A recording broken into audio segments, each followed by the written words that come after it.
क्रांतिदर्शी युग ऋषि वेद मूर्ति तपोनिष्ठ पंडित श्री राम शर्माचार्य एवं परम वंदनीय माता भगवती देवी शर्मा द्वारा भाष्यकृत 108 प्रमुख उपनिषदों के अंतर्गत साधना खंड के अद्वैतारकोपनिषद का आज हम सभी स्वाध्याय करेंगे।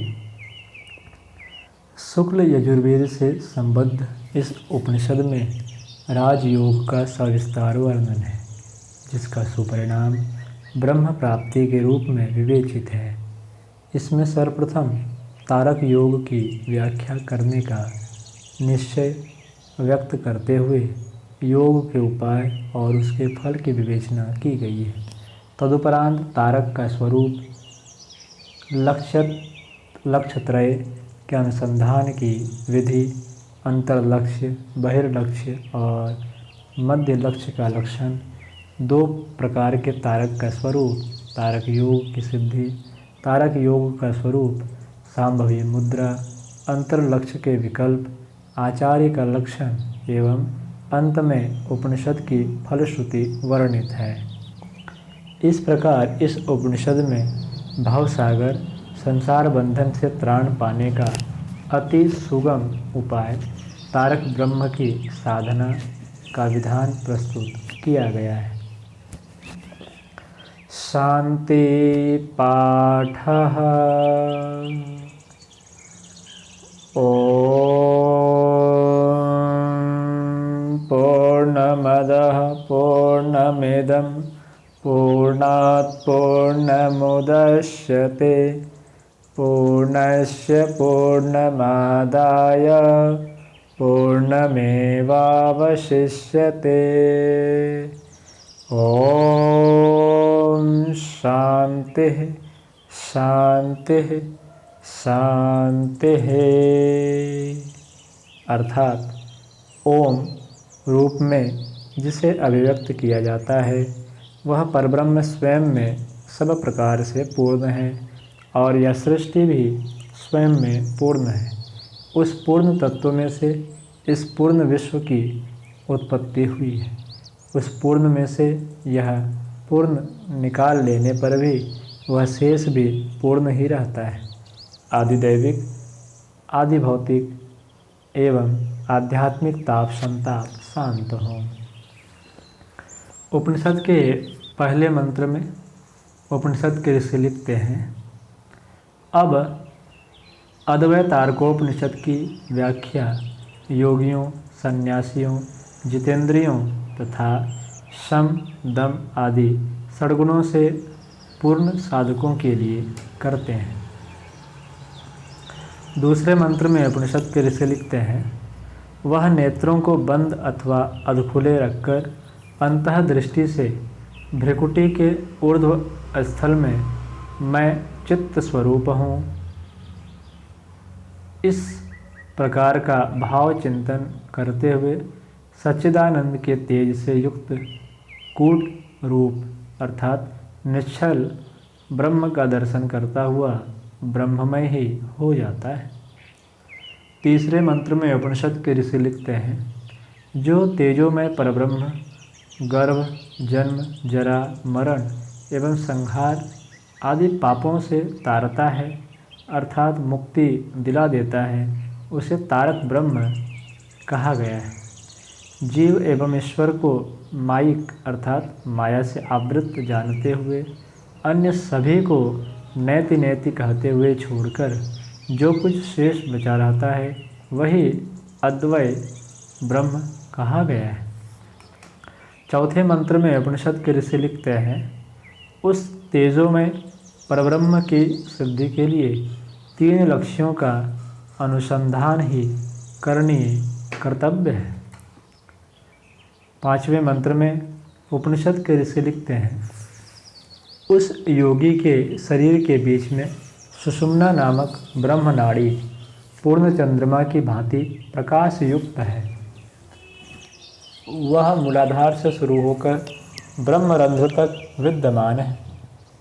इस नाड़ी के बीच में कोटि कोटि विद्युत के सदृश तेजोमयी मृणाल सूत्र की तरह सूक्ष्म कुंडली शक्ति विद्यमान है।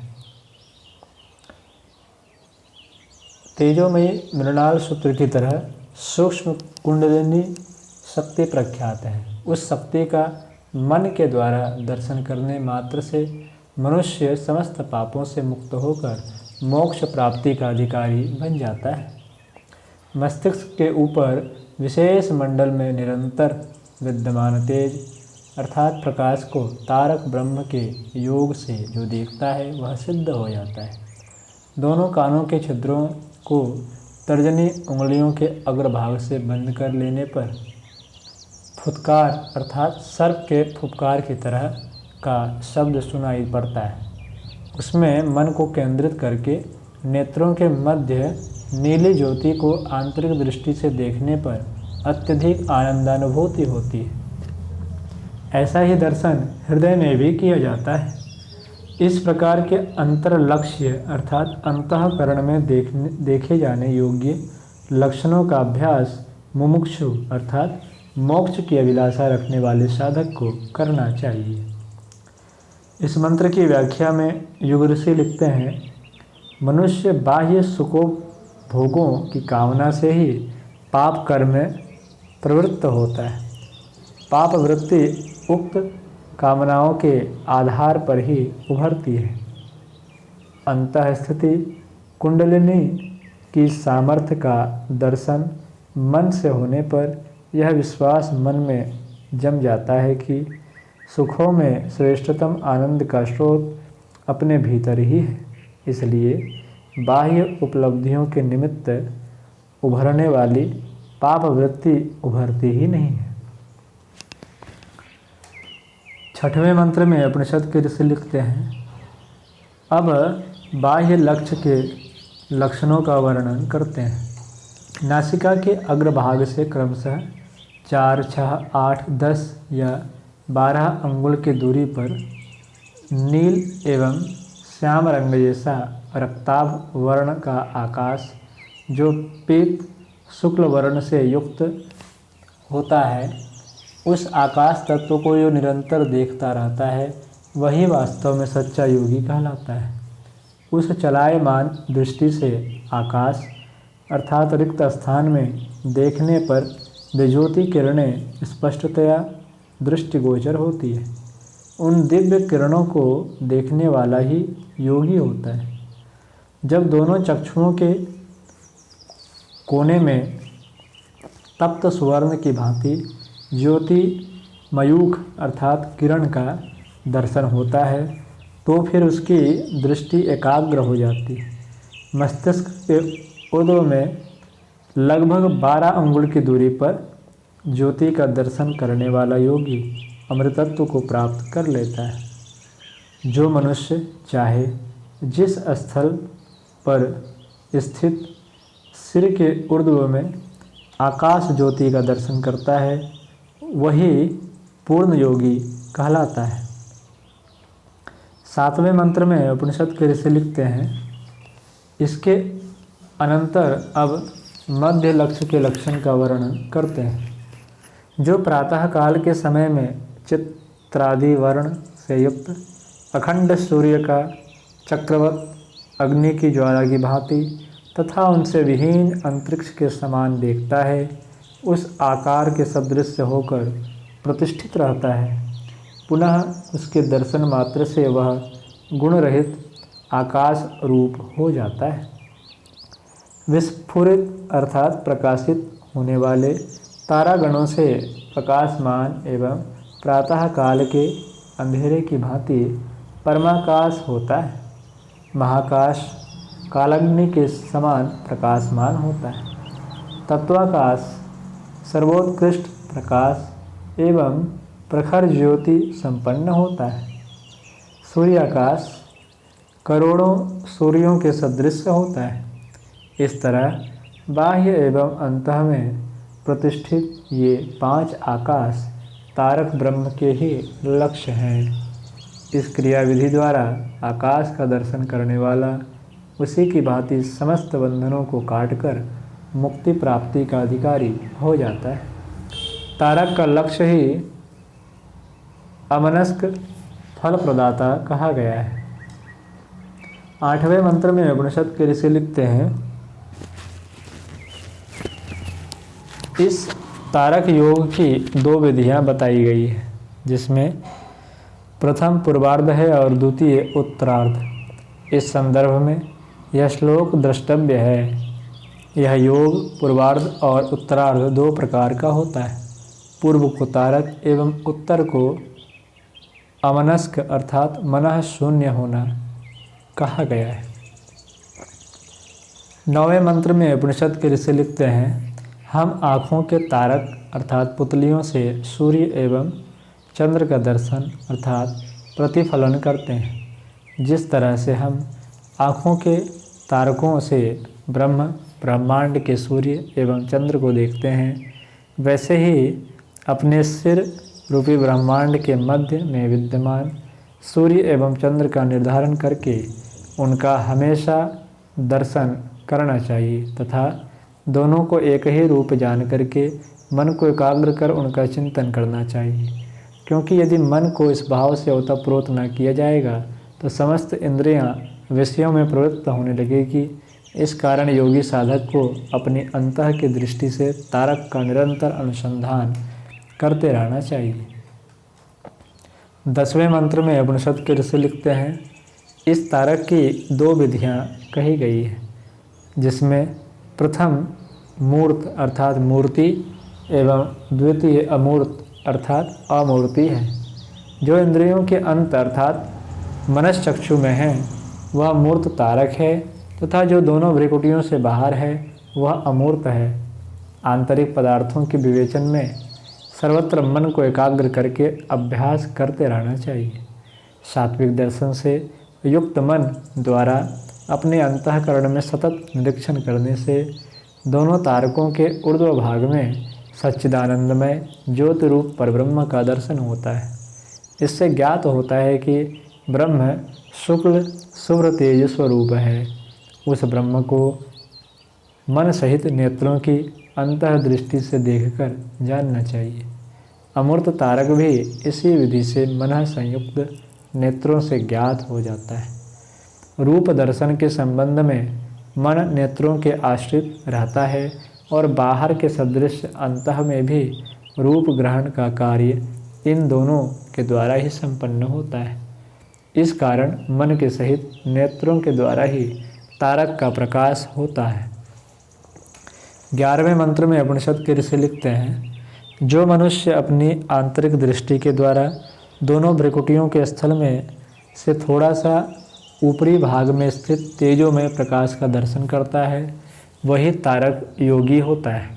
उसके साथ मन के द्वारा तारक की सुसंयोजना करते हुए प्रयत्नपूर्वक दोनों भावों को कुछ थोड़ा सा ऊंचाई पर स्थित करे, यही तारक का पूर्वार्ध योग कहलाता है। द्वितीय उत्तरार्ध भाग को अमूर्त कहा गया है। तालु मूल के ऊर्ध्व भाग में महान ज्योति किरण मंडल स्थित है। उसी का ध्यान योगियों का ध्येय अर्थात लक्ष्य होता है। उसी से अणिमा आदि सिद्धियां प्राप्त होती है। 12वें मंत्र में उपनिषद के ऋषि लिखते हैं, योगी साधक की अंतः एवं बाह्य लक्ष्य को देखने की सामर्थ्य वाली दृष्टि जब स्थिर हो जाती है तब वह स्थिति ही सांभवी मुद्रा कहलाती है। इस मुद्रा से ओतप्रोत ज्ञानी पुरुष का निवास स्थल अत्यंत पवित्र माना जाता है तथा सभी लोग उसके दृष्टि मात्र से पवित्र हो जाते हैं। जो भी इस परम योगी की पूजा करता है वह उसको प्राप्त करते हुए मुक्ति का अधिकारी हो जाता है। 13वें मंत्र में उपनिषद के ऋषि लिखते हैं, अंतरलक्ष्य उज्ज्वल शुभ्र ज्योति के रूप में हो जाता है।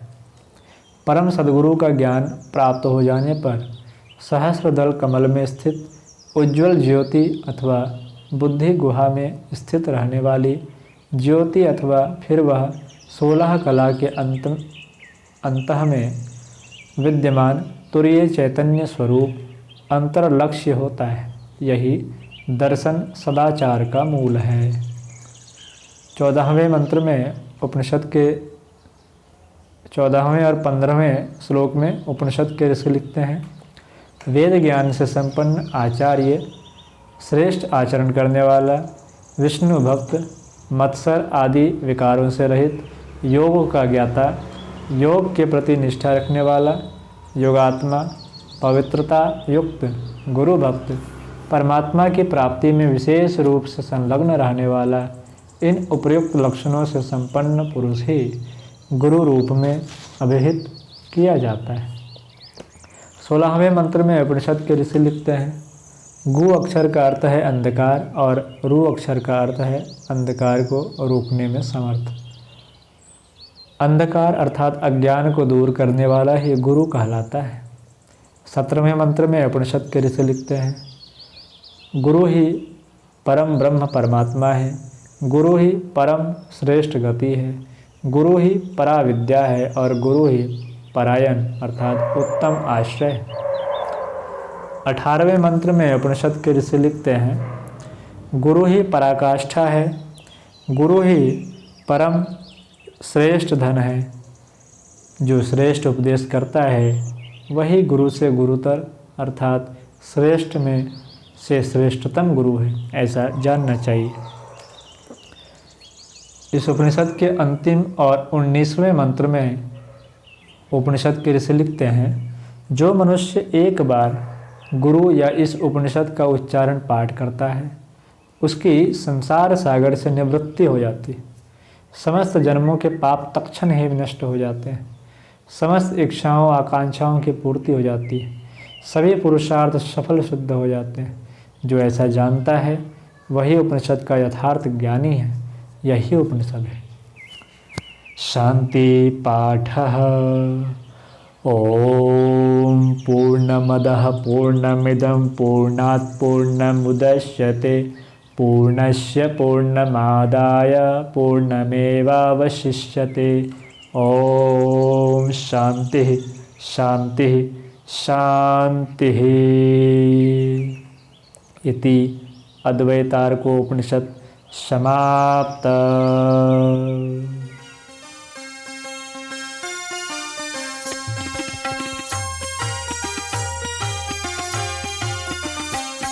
चलो गुरुदेव के सपने सजाने की शपथ ले ली, चलो गुरुदेव के सपने सजाने